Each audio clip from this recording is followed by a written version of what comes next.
You've dared to challenge her and her Harvard education in your own caucasity that all lives matter? She's so angry, she says, I'm going to stab you. Horrified at leveling egalitarianism, where everyone has an equal shot at success. The Democrats and liberals don't believe that.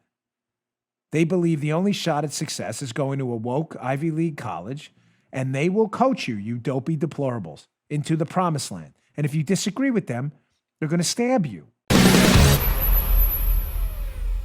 Many of you saw this story. Some of you didn't. This is a TikTok from a woman, a student at Harvard, who's clearly a pretty radical leftist. She did one of these TikTok videos on an app I refuse to download. I'm sorry. Apparently has some ties to the Chinese Communist government. I am not downloading that until they clean that operation up.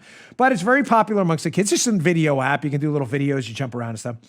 So it's a Harvard student. And she did this video, I don't know how long ago, a few weeks ago, months ago. It doesn't really matter. But the video went viral for all the wrong reasons. This is a video where she describes what she's going to do to people who challenge the term Black Lives Matter. And she uses a term here in the beginning. I just recently became aware of a caucasity, a fascinating term. Yes, I'm sure Joe and Paula just heard this one too. So listen to this video. Here's a brief one here. The woman has subsequently, according to reports, been fired by her employer, Deloitte & Touche, which, listen, this is a threat on video. I mean, there's a liability issue there. But check this out, and I'm going to explain to you what's really going on, I believe, in this woman's head and people who think like her. Check this out. Next person who has the sheer nerve, the sheer entitled caucasity to say all lives matter, I'm going to stab you. I'm going to stab you. And while you're struggling and bleeding out, I'm going to show you my paper cut and say, my cut matters too. I'm going to stab you. Now, again, we get both sides because we do actual reporting here, unlike journalists. The woman now is claiming, obviously, I was being, ridiculous. It wasn't an actual threat. Well, I can't get in her head there. I don't know what she was thinking or not. Maybe she thought it was brave and she was going to look like such a frontline, tip of the spear, battle-tested warrior by issuing. It is a threat. There's no doubt about it. If the threat was real or not, you can all debate amongst yourselves. There's no doubt it was a threat. I'm going to stab you is a threat. It's not saying I'm going to pet you, I'm going to clean your ears, I'm going to wash your hair for you. You're saying he's going to stab you. So obviously there's a serious liability issue with an employer if later on something were to happen. They'll be like, well, did you miss that? So this video's deep, but not for the reasons the woman in it thinks it is. Number one, this term caucasity. Have you ever heard this, Joe, before today? No. No, I know what it means. I looked it up. Yeah, me too. Yeah. I had to look it up. I had no idea what this meant. I guess when you and I are woke. Paula, did you know? You didn't know either, right? No, Paula had no idea. Caucasity is apparently one of these woke social justice warrior terms. It's about basically the audacity of whiteness. How if you happen to be white, when you say things without recognizing your white privilege, like, oh my gosh, the audacity of that white person daring to challenge the social narrative of the time, the caucasity of it. That, she's from Harvard, Joe. She's obviously smarter than you and I. What the hell do you and I know? Oh, yeah. You were just a dopey radio guy. I was just a silly, stupid cop. What do I know? We don't know anything. No real world experience at all. We don't know nothing. Neither does Paula. All a bunch of morons. But she went to Harvard. So, she's clearly smarter than us. She is our better. And she understands caucasity. She understands what that means. So she's definitely smarter. And the reason we don't know what the word caucasity means, Joe, this is the never-ending cycle of stupid you descend to with social justice warriors who are now criticizing my show. As they're saying this right now. Trust me, we have a lot of libs that listen to the show. What they're saying now, Joe, is of course Bongino, Armacost, and Paula don't know what caucasity means. It's because of their white privilege. They're obviously racist, avoiding the term caucasity because they're afraid of their caucasitousnicity. That's why. And you're like, you start to spin yourself into stupid circles like, oh, what? Yeah. What are you talking about? I don't get any of what you just said. Of course because you're really stupid. That's what they believe. Now, as I played this video, there's a lot here.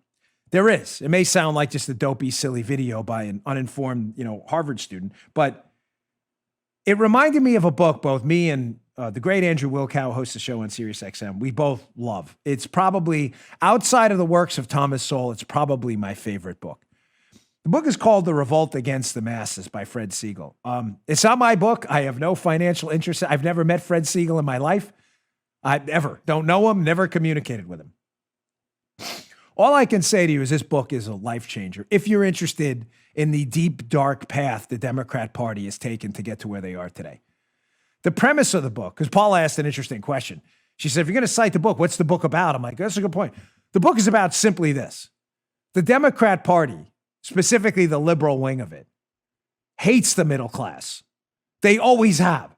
This whole myth, the Democrat credo, we're in it for the little guy, Joe. Yes, championing the little guy. We don't like the rich, the aristocracy, is not only wrong, it's totally backwards. That's why the book is titled The Revolt Against the Masses. The masses are the middle class and the poor. The rich are a very small sliver of society, right? Just by simple math.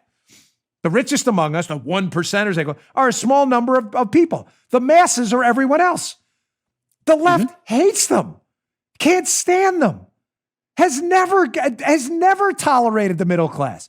So without going to the whole book, I took a snapshot, a photo of two of my favorite passages from the book. These two passages, I want you to listen. They explain a lot in this video. The first passage explains why pseudo-educated snob elitists that talk like the woman in this video about the caucasity of your whiteness, and I'm going to stab you if you say all lives matter and show you my paper cut, whatever she said in that rant. The first portion of the book, Fred Siegel explains, the first cut here, how education is used now as a proxy for your value to society, but education outside of any applicable value added at all. In other words, people like Joe, radio producer, a guy who's worked his whole life, very talented guy, musician, photographer. Joe does more than I even talk about on the show. He's worthless, Joe. Worthless, because Joe's not a Harvard kid. Me, cop, Secret Service agent, what a moron. I went to Penn State for my MBA. Well, you're an idiot. You didn't go to Yale or moron. Paula, first generation immigrant to the country. Come on, native language is Spanish. Pfft, what does she know? You're not a Harvard kid. They've always used education as a proxy for your value to society, despite what you've done. Let's go to the piece. This is beautifully described. Paula was kind enough to put the cover of the book in there too, in case you want to buy it. Again, The Revolt Against the Masses by Fred Siegel. Please listen to this. The Americans learned from Shaw how to be narrow-minded in a witty, superior way. He's talking about George Bernard Shaw. Shaw pioneered the path whereby an author could simultaneously insult the middle class and yet be embraced by it on the grounds that your receptiveness to criticism signified someone who was a cut above. Both men mined the ore that was usually the moral strength, but sometimes the self-defeating vulnerability of Western culture, its capacity for self-criticism. It's genius. He's talking about how you use this education proxy. Did you see the video at City Hall? We don't have it for today. It's I'm short on time, but there's a video at City Hall, the new chopped at New York City Hall. There's a guy in a green tutu screaming up and down to the cops, "You don't even have a college education." Did you see it? Some of you saw it. Oh, no. This is it. That your education in an elite radical leftist institution like Harvard and elsewhere that promotes this nonsense, your education has shown you the key to being both at the same time a hero to the middle class while insulting them. Because you're from Harvard, you realize you're an evil person and you're the problem because of your caucasity. So if you're a white social justice warrior spitting in the face of police officers, you're doing it because you realize you're the problem. And again, your fake support of the middle class is signaled by you insulting them. You may be saying, I don't get it. It's because you went to Harvard and you know more than the middle class you claim to champion that it's your job to take these dumb radio producers and cops like me and immigrants like Paula and drag them to your woke educated side. And your ability to do that was generated by your signal passport from Harvard or Yale. That yes. you get it? And that signal how much smarter and more brilliant you are than these dopey truckers and carpenters and you smelly cops and radio producers and Paula computer engineers, you all losers. That the signal that you're losers is you're not as woke as I am because I went to Harvard and Harvard taught me I'm the problem. I know I'm the problem and you don't, and I will drag you over by getting in your face like Green Tutu guy and telling those police officers, you didn't even go to college. You don't know nothing. That police officer knows a whole lot more than Green Tutu guy. Education is that proxy for them. Not life education, not real world skills. An actual sheepskin diploma is all you need to show the middle class what losers they are and how you're enlightened and a hero to them because you can criticize them because you know you're the problem and they don't. Genius. So there's the first part. They hate a meritocracy. The second part of this is even better. It's a little longer, but it explains the history of the Democrat. It's only one paragraph, but bear with me. It explains the history of the radical left movement that claims that, again, they're in it for the little guy. They're not. As I just told you, they only want to criticize the middle class. You're so stupid. You don't realize, you deplorable idiots, you're the problem. I do. Listen to me. I'm from Harvard. Care about your mining experience? What do you know? Truckers? What do you guys know? Feeding the country and all? Miners, powering the company, making sure we what the hell do you know? I studied basket weaving at Harvard. I'm the guy. I wear a green tutu in front of cops. I know. Cops keeping the streets safe and stuff. What a bunch of morons. The second part is about how the whole genesis of the liberal Democrat Party in the United States was a yearning for an aristocracy, doubling down on the education as a proxy. You may say, the Democrats want an aristocracy? Aren't they the ones who say they hate aristocrats and the 1%? It's a scam. They love this. Their aristocracy is, again, the education proxy to anoint them as the pantheons of genius and morality, and we should all listen to them. Dan, I don't get. I thought they swear the Democrats always told me they were in it for the middle class. They hate the middle class. They can't stand you. They are yearning for old European-style aristocrats and the ability to get into that upper class. They don't want anything to do with merit. They want it to be a signal to be education only. Listen to this. Let me read through this. This is great. I took this a long time ago, the screenshot. Siegel, Revolt Against the Masses. The contributors to civilization in the United States, many of them Harvard men, were driven by resentment. The so-called lost generation, explained Malcolm Cowley, was extremely class conscious. Wait, I thought we heard was the opposite. These Harvard men love the middle class. No. Goes on.